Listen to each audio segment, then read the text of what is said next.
أعوذ بالله من الشيطان اللعين الرجيم. بسم الله الرحمن الرحيم. اللهم صل على محمد وآل محمد وعجل فرجهم ولا أعداءهم. صلى الله عليك يا أبا عبد الله، صلى الله عليك يا أبا عبد الله، صلى الله عليك يا أبا عبد الله. ما زلت وياكم استعرض الخلل اللي موجود عندنا، وما زلنا في نفس الكتاب اللي هو محمد باقر الصدر، السيرة والمسيرة في حقائق ووثائق لأحمد العاملي.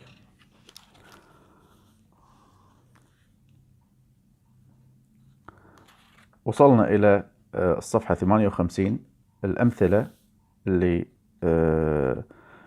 عن تبين الخلاف اللي موجود بين العلماء.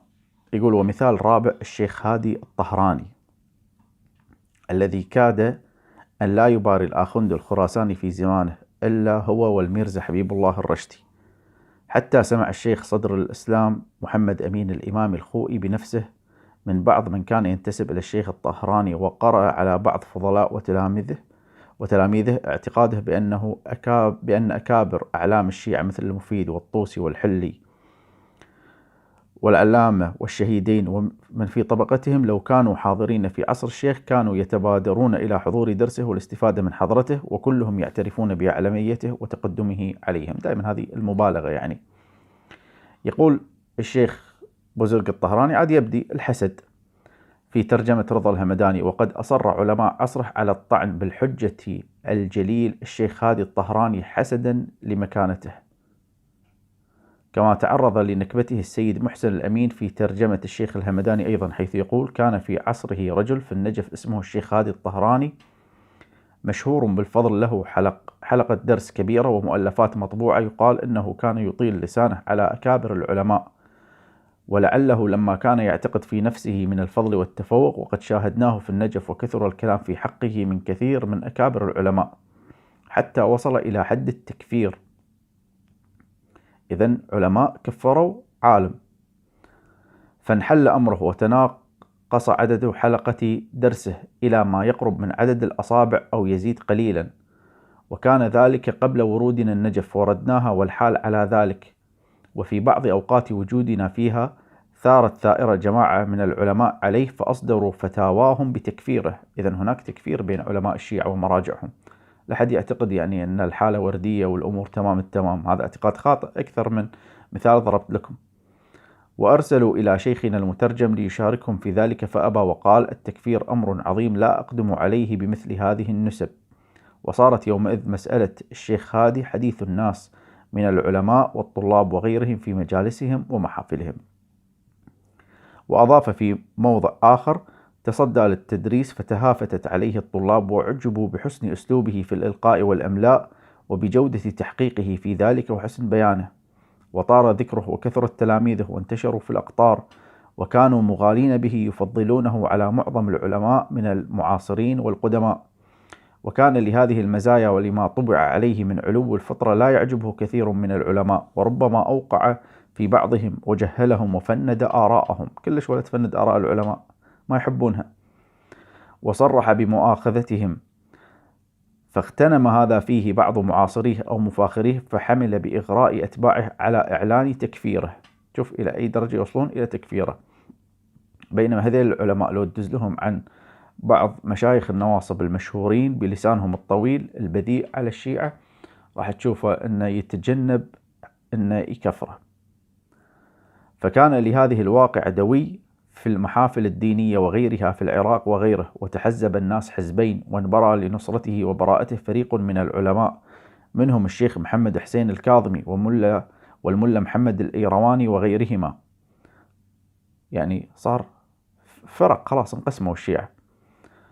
فهان أمره، ولولا ذلك لانتظر الإيقاع به. رأيناه في النجف والطلاب والعلماء تتحامى مخالطته خوفا على أنفسهم من ألسنة الناس، ولا يحضر درسه إلا نفر قليل متناهون في الإخلاص له. للحين أكو ناس ما يقولون قدام ربعهم أنهم يستمعون إلى فلان أو يتابعون فلان مثلا من المشايخ.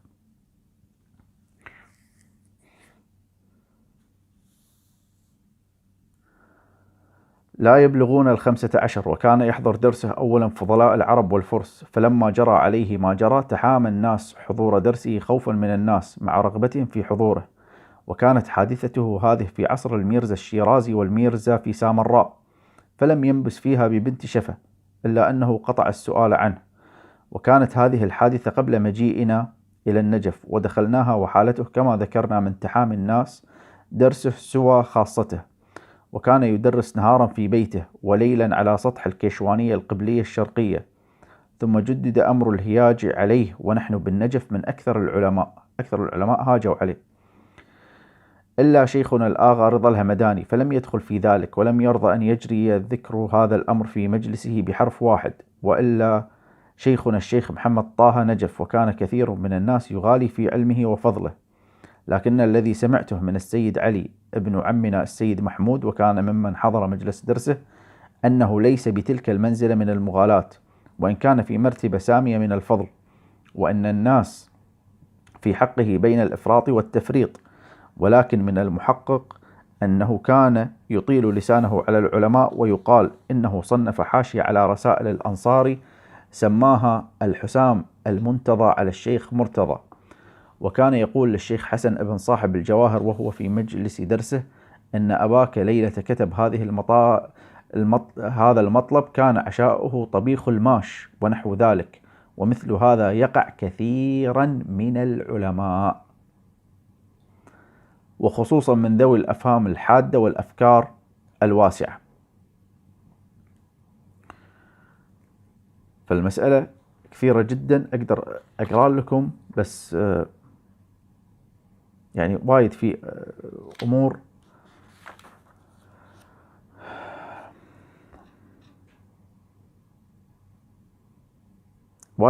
يعني وايد قضايا لو بقعد أقرأ لكم إياها، لكن أنا بس مجرد أني أبي أوريكم وجود هذا الصراع ما بين العلماء اللي موجود، اللي يبي يراجع الكتاب.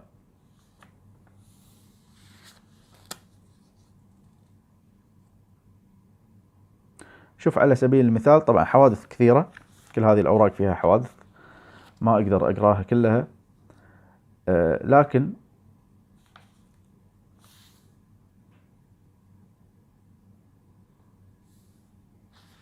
مثلا على سبيل المثال هذه الحادثة مهمة جدا اللي هي تتكلم عن الأسفار. ما أدري ليش يعني علماء الشيعة يعني يلفون ويدورون من أجل أن يميلون إلى أهل الخلاف، وخصوصا النواصب من المتصوفة.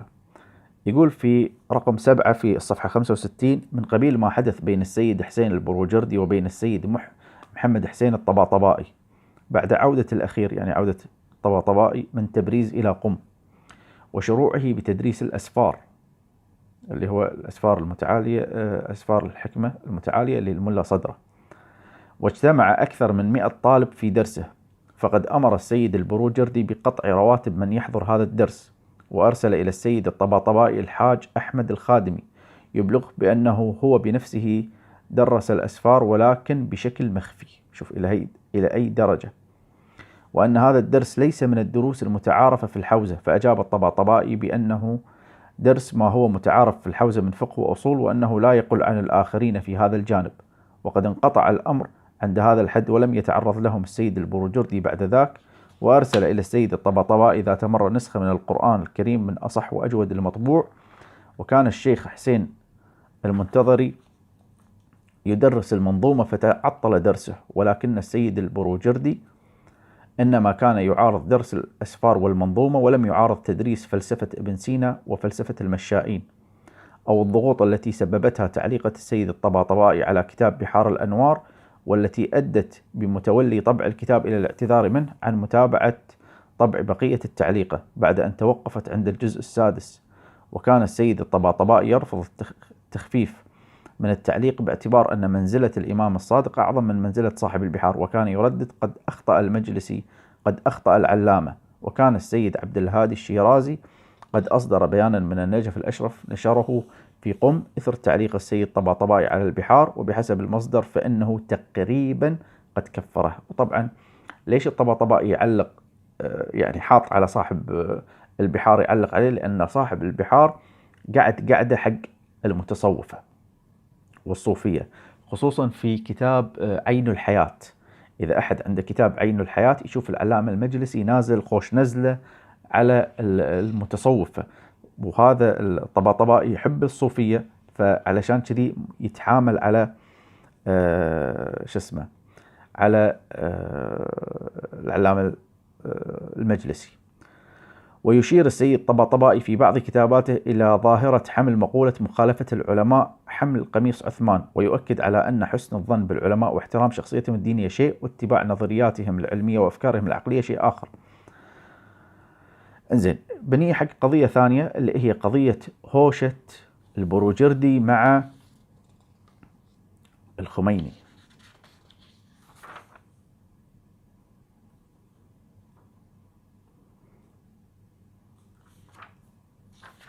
هذا كلام مهم. في عام 1949 وقعت في المدرسة الفيضية في قم خلافات بين الطلاب الرشديين وبين الطلاب الأتراك، هجموا خلالها على بعضهم البعض. خوش طلبة ما شاء الله، طلبة علوم دينية، لو طلبة كرة قدم كان شو يسوون. وقد نشرت ذلك صحيفة استوار القمية، ودخل رجال الأمن على إثرها المدرسة الفيضية، وقد دفعت هذه الحادثة بالإمام الخميني إلى الاجتماع بالسيد البروجردي والحديث معه حول ضرورة إصلاح الحوزة وتنظيم أمورها، وأن الوضع لم يعد يحتمل، وأن عليهم الإسراع في ذلك.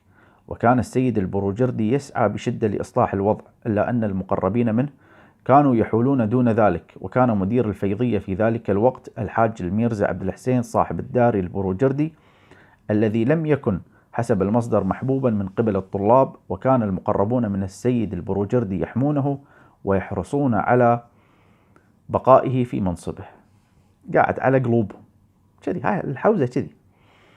وقد نقل الشيخ عبد الله آل آغا الطهراني للشيخ علي الدواني أنه أي آل آغا ذهب مع الإمام الخميني والسيد ريحان الله القلبيقاني والشيخ مرتضى الحائري إلى السيد البروجردي، واجتمعوا معه. وبعد المباحثات تم الاتفاق على تعيين الشيخ آل آغا الطهراني مديرا للمدرسة الفيضية. حلو، اتفقوا أن نعين فلان، وكتب ذلك في ورقة موقعة ومختومة من السيد البروجردي. إلا أن الشيخ آل آغا يفاجأ بعد صلاة الصبح من اليوم التالي بخادم السيد البروجردي. هذا السيد البروجردي يعني خوش سيد إنه بسرعة يغير رأيه، برو بيا يأتيه ويبلغه طلب الأخير تسليمه الورقة التي منحه إياها، غير رأيه حضرته، فيعطيه إياها ويبلغ الإمام الخميني بذلك. فيقصد الوفد الأخير نفسه السيد البروجردي للمرة الثانية مستوضحا الأمر: إيش حقه غيرت رأيك؟ أمس أنت كاتب لنا بالليل، إيش حقه غيرت رأيك الحين؟ وقد ذكر لهم السيد البروجردي أنهم يسعون إلى سحب الأمور من يديه.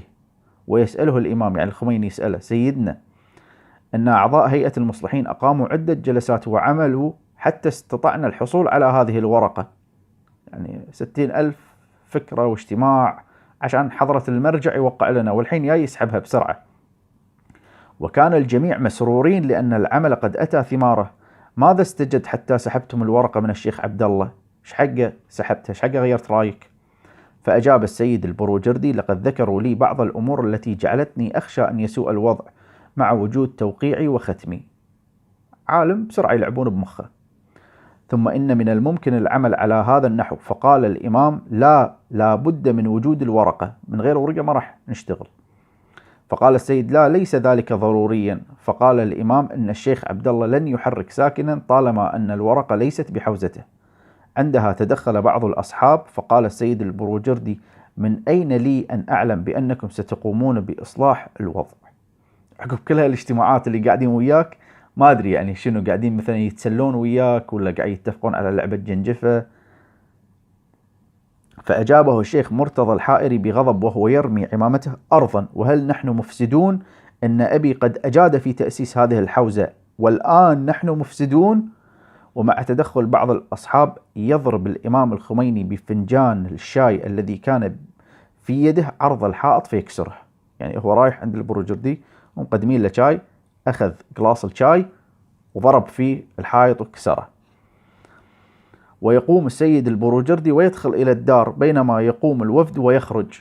ينحاش طبعا، دائما بروجردي ينحاش على طول. وايد مراجع كذي لمن تسألهم ولا تسأل عيالهم على طول انحاش. وبعدها يعتزل الإمام الخميني، بينما يسافر الشيخ مرتضى الحائري إلى مشهد لمدة 6 أشهر ويقرر البقاء فيها. وعندما بلغ ذلك السيد البروجردي أرسل إليه من يستميله ويرجع إلى قم ففعل، ولكنه خفف من تردده على منزل السيد البروجردي، وبقي الاثنان على الاحترام المتبادل. وقيل أن السيد الخميني لم يذهب إلى بيت السيد البروجردي سوى في أيام العزاء وعند وفاة الأخير. وجاء في كلام آخر أنه أراد زيارته بعد قطيعة دامت لفترة، وذلك أثناء تواجد السيد محمد صادق اللواساني في قم وعزمه على زيارة السيد البروجردي، ولكن حاشية الأخير عندما علمت بوجوده لم تطلع السيد البروجردي على تواجده في البيت، فجلسا لفترة ثم غادرا.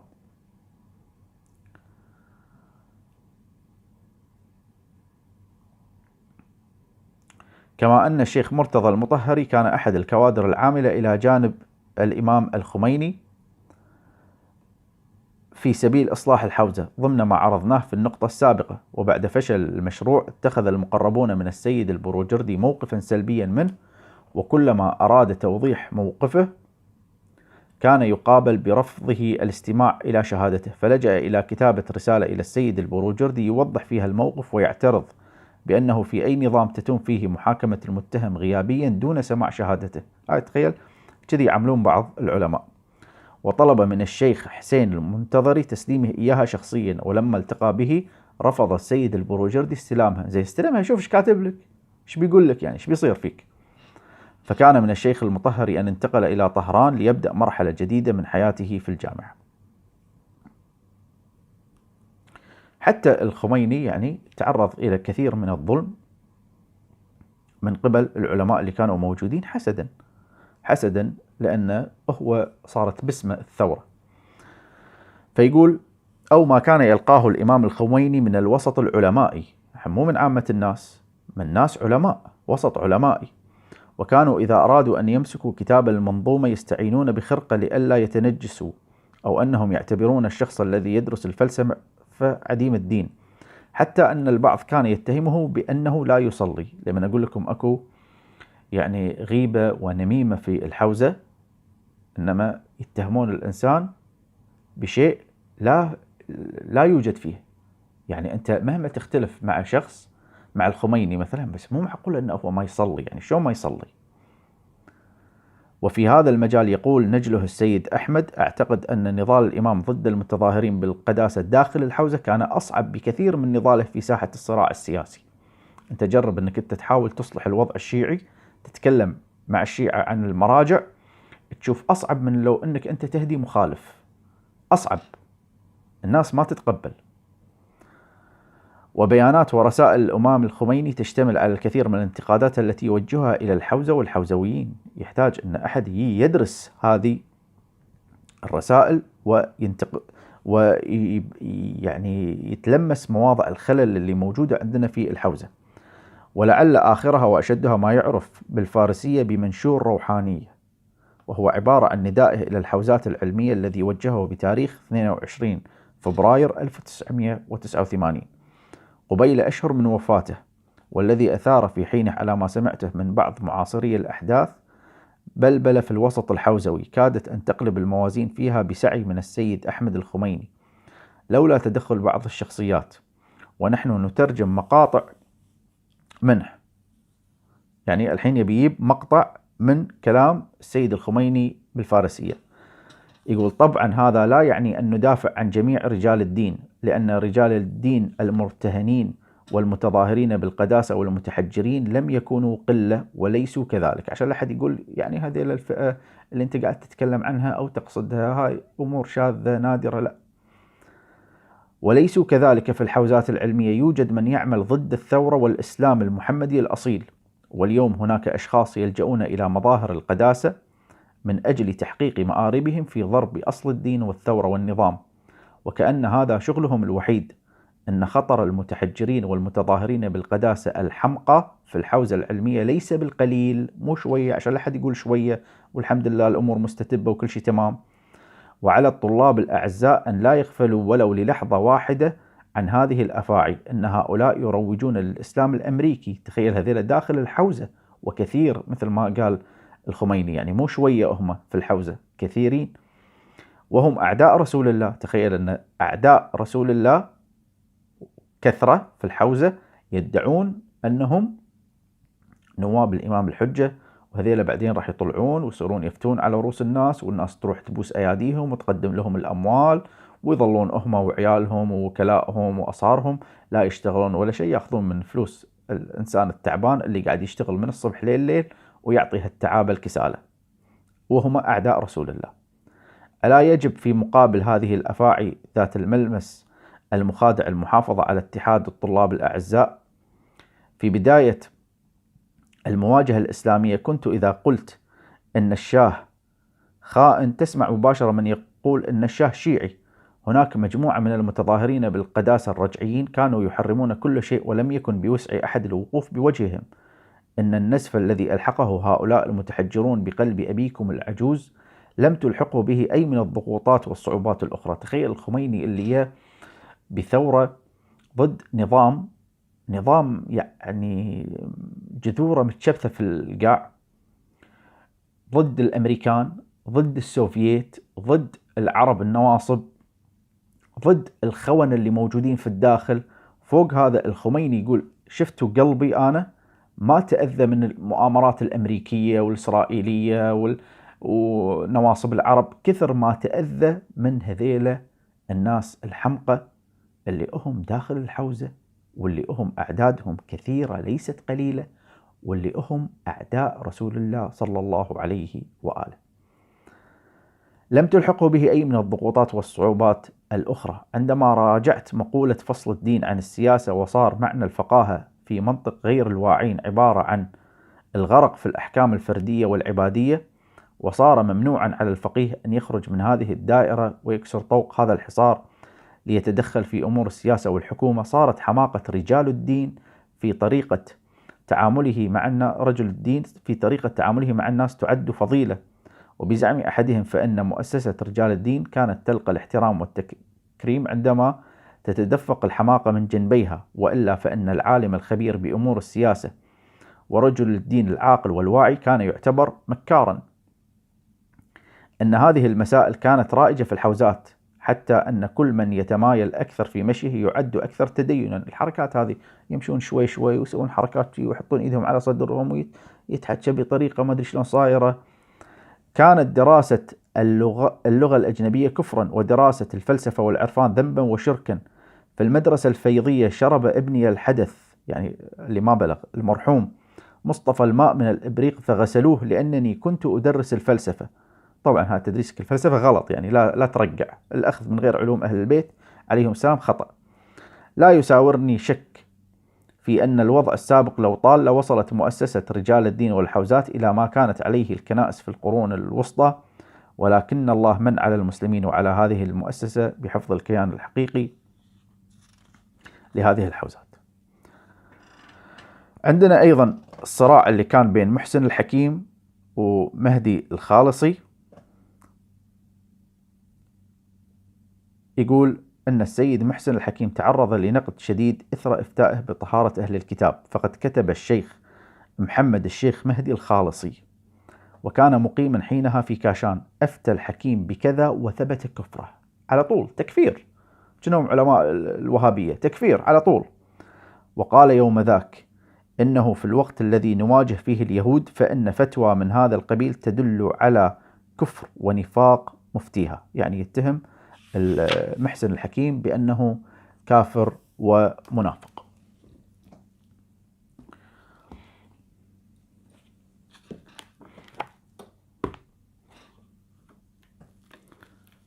في الجزء الثاني من هذا الكتاب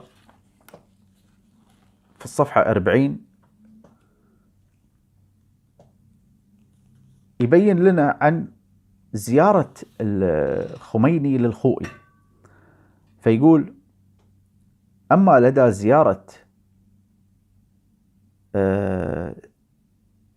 زيارته السيد الخوئي فقد طلب السيد الخميني منه عقد جلسة انفرادية بمعزل عن أصحابهما، نبي نكون بروحنا ما حد يأثر. وقد طال وقتها ليخرج السيدان بعد فضها وعدم الارتياح باد على وجهيهما. طلعوا اثنيناتهم عقب ما التقوا بروحهم اطلعوا كل واحد متضايق من الثاني. وبعد أن انصرف السيد الخميني سئل السيد الخوئي عن سبب عدم ارتياحهما فلم يجب، ولما ألحوا عليه قال، أول شيء ما جاوب ايش فيكم متضايقين، بعدين جاوب قال لهم هذا السيد يعني الخميني إذا كان باستطاعته أن يحرق العالم لفعل، لو يقدر يحرق العالم كان يحرقه. طيب، فهذا يبين لك دائما العلماء وشنو بينهم من صراعات وإلى آخره.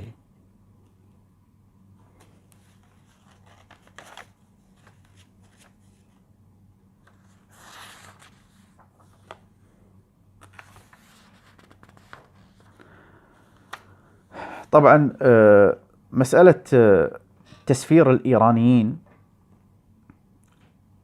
اختصرها لكم، أن الإيرانيين صدام قام يسفر الإيرانيين أو الناس حتى اللي لهم أصول إيرانية. فالسيد الصدر كان يبي يزور الخوئي علشان ياخذ منه فتوى بعدم جواز تسفير الإيرانيين.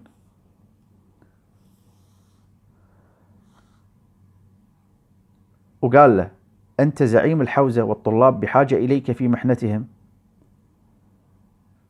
وشنو أقدر أبي أتفاهم معك، شنو أقدر نسوي أنا وياك في هالقضية هذه.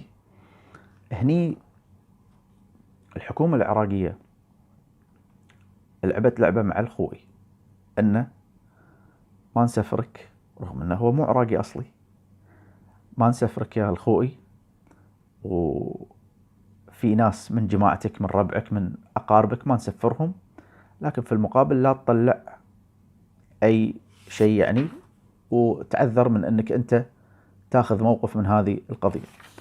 ولا ايش رايكم انا راح اقرا لكم القضيه ان شاء الله في الحلقه الجايه، وابين لكم شلون نلعب بالسيد الخوئي.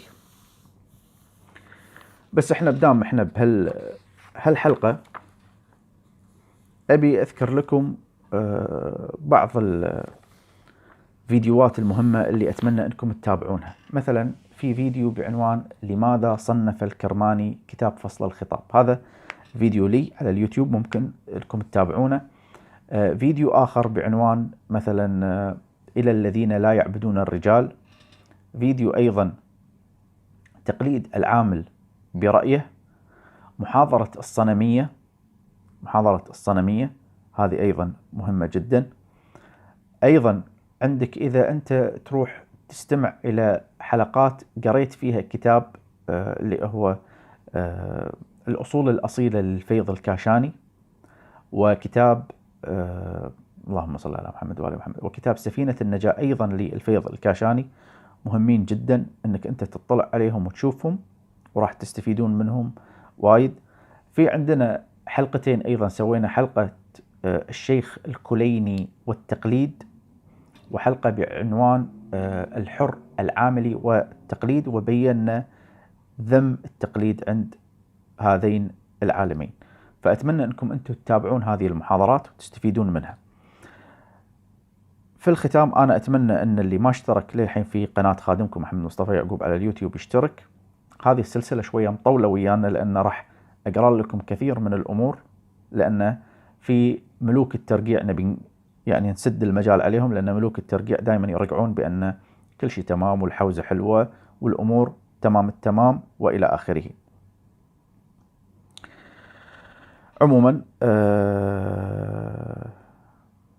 نلتقي إن شاء الله في الحلقة الجاية. هذا وصلى الله على محمد وآله الطيبين الطاهرين.